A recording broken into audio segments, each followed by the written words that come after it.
But I wanted to ask you before I share like how I've actually been feeling in the last couple of weeks. When you did that week where you just basically, you know, with these guys on this camp and you just hammered it every day, full send, how did you feel? Yeah, I was pretty broken by the end, to be honest. But in my head, I mean, I obviously went in there thinking I'm not going to be the guy to talk about something if I feel like it's wrong, because I'm the lowest in the pack here. And I did have a couple thoughts. I'm like, yeah, I don't quite agree with that style of training, or, you know, pushing this hard every day or anything. But I came away and I felt great. And I thought all the stuff I've understood, like you said, reps in reserve or taking your rest days, you know, making sure that the training is set up perfectly. It's good and it makes sense, but you do bottle yourself into a little bit of you back yourself into a corner where, again, unless it's absolutely perfect, it's not going to happen. Whereas when I kind of just said, scrap that, go all out, doesn't matter what we're doing, I'm just going to put full effort into everything. There were a couple aches and pains, but I wasn't overtrained per se. I don't think I didn't lose sleep. You know, I didn't. Any symptom you hear of overtraining, you're like, I think a lot of them you have to really bury yourself to get there. Yeah. Over a prolonged period of time. Over a prolonged period of time, and you're probably on, you know, not quite the right nutrition program or something like that. Especially if you're more of an advanced athlete, like you don't have to be pro, but you know, you've been training for a period of time. Your body's pretty resilient. I think if you're obviously a newbie, you've got to be very careful. But nothing bad's happened, and since then, you know, that was back in Jan. We're now, you know, September. I've applied the same thing every time, and to be honest, I've only felt better in the sense that cardio has now stayed in pretty much every day, whether it's high intensity or if it's medium intensity or low intensity. Like you said, Peter Attia just says you got, you know, X amount of hours to sort of clock up in the week, couple in the VO2 max, you know, push, a couple more in just zone 2, just try and get some hours logged. And in my previous mind, I'm like, that's going to end up impacting my recovery, because, you know, as if you're bodybuilding, you're not doing sprints on a bike or whatever. Sprints is going to be massively fatiguing. That's fatigue from my energy and my carbohydrate, glucose source that's going to be used for weight training. I wouldn't do that. That makes no sense. And that's the bodybuilding narrative, is you do slow, steady cardio because you want to just get a little bit of cardio, but don't push it. Keep the fatigue low. And I get that. That makes sense. But ever since I've improved my cardiovascular system, I can train harder. I can recover faster in between sets. I can recover faster in between workouts. I don't get as sick as often, so I can train more. This is a net positive. So by kind of ignoring that sort of recovery system, and we're not being silly and saying like, look, you're sick and you've got COVID and you're just going to go to the gym. We're talking like, you feel bad, you feel tired, go and get it done. 9 out of 10 times, you're going to have a fantastic workout. The 10th one, it might just not be optimal, but you're not going to feel bad about doing it. Like, you've never walked away from a session and thought like, I really wish I hadn't gone to the gym. But so far, I haven't felt anything other than benefits to my recovery. My training intensity is now higher than it's ever been.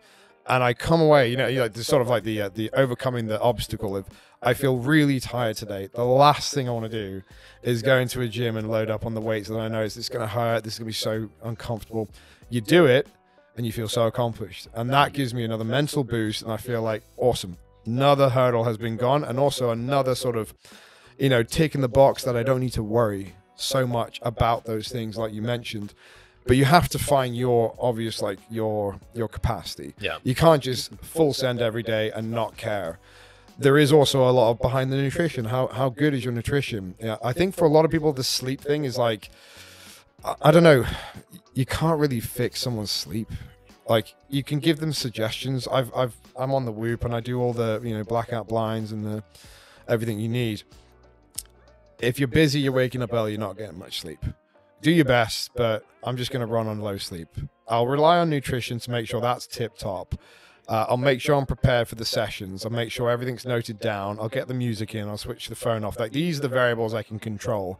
Sleep is obviously I want to get as much sleep, but that's the one I have the least amount of control over. So I think for most people, if they can just try to get their sleep as best as possible, but really just home in on everything else, you're going to see dramatic changes. And I do think it's more of like, you kind of just need to push yourself, dude. Yeah. I think there's also like the law of adaptation that we have to respect, right? So I think for me, when I was training and avoiding the hard stuff, every time I would do a hard thing, it would feel bad. Of course it's going to feel bad. I haven't been doing hard stuff. My body's just, it's a complete shock to the system. And, you know, I always think back to like early days of CrossFit where, you know, we'd put ourselves in a bin every day, twice a day for years. And, you know, it's amazing that in those times, your body adapts to where nothing actually becomes that hard anymore. You know, you don't get DOMs as much anymore. You bounce back in a couple of days. Now I know age has to be accounted for as well. But I think where I was forgetting it, what I was forgetting was that there has to be a period of time where probably going to feel a little bit suboptimal. I think we talked about this actually on the Whoop, right? If you're always in the green on the Whoop, you're probably not pushing adaptation hard enough. Very true. Because you're not asking your body to do something different, and therefore it's always going to stay the same. And I think that's a period I'm going through right now, which is I'm accepting, okay, I'm making this commitment where I want to start pushing harder. I'm going to do it, but I can't just lean on how I'm feeling. Because if I lean on how I'm feeling, I'm going to feel crap. Probably for a couple of weeks, maybe 3 weeks, maybe even a month. But then at some point in time, if I keep on exposing my body to it, I will adapt. And the human body will find a way to be able to perform the demands that you put on a regular basis. And it's funny you talking about your partner, Karen, because Ant is exactly the same. He's always been that way. It's like, there's nothing's going to get in the way of his training. He's always going to get it done. I mean, even today, you know, he's had a elbow operation. I've seen all the posts, 3 months ago, and he's just got off a flight, flown from the US, arrived at 5 a.m. this morning, coached 3 clients. Then he does an online qualifier workout, which is really intense. Coaches a couple more clients, goes outside for an hour, comes, does another qualifier workout. I'm like, never in a million years would I have done one of those workouts, and he's just done it, and he's, you know, he's still there training.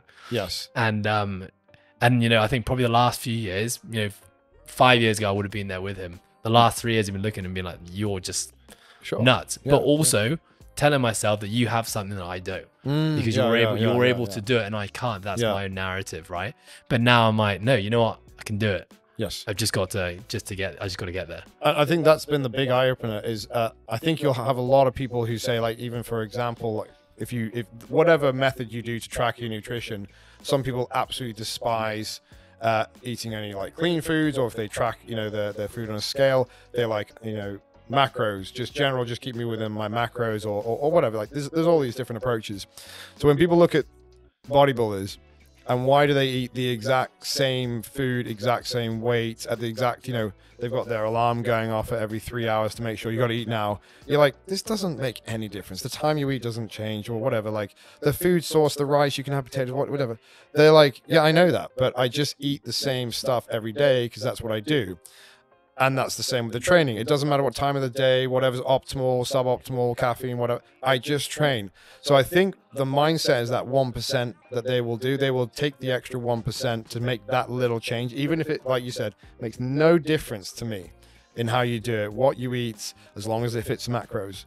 But that mentality spreads with everything. So it could be their cardio, it could be their weights, it could be their nutrition. It could be the way that they get up in the morning and think, yeah, I'm suboptimal, I'll get it done. Or their work or other habits. And it's the 1% action that they do, which adds up to means that's why they're professional. They're the top of the game. They don't need to explain why this process works or argue which one is better. They just get it done. And I think that's what some people need, a little bit of exposure, because on the far other side, like you said, the sort of evidence-based, more research, science, they're looking at the optimal outcome, but they're ignoring the fact that the behaviors are probably the things that are really going. So you could train, overtrain, you know, past failure every time, nothing on reps and reserve. You've clearly dug your body into the ground, whatever. That should never grow muscle or whatever, you know, from this approach. But they're doing it because they just have that 1% mentality. So I think it is a little bit of, you must understand, you know, the mechanisms behind building muscle or nutrition or sleep or supplements. You have to have an understanding. You can't just go, like that would have been us at, you know, 14 going to football club gym. We just pick stuff up, throw it around, terrible form, whatever. No, you need some structured guidance to get you on there, but you just can't abandon that mentality of the kind of the Goggins, like, it doesn't matter how I feel, I need to get it done. You know, you could have him in your ears, whatever, at the same time. But you do need it when you have to flip the switch, right? You just have to go, and you can't overthink. Otherwise, you will just talk yourself out of it.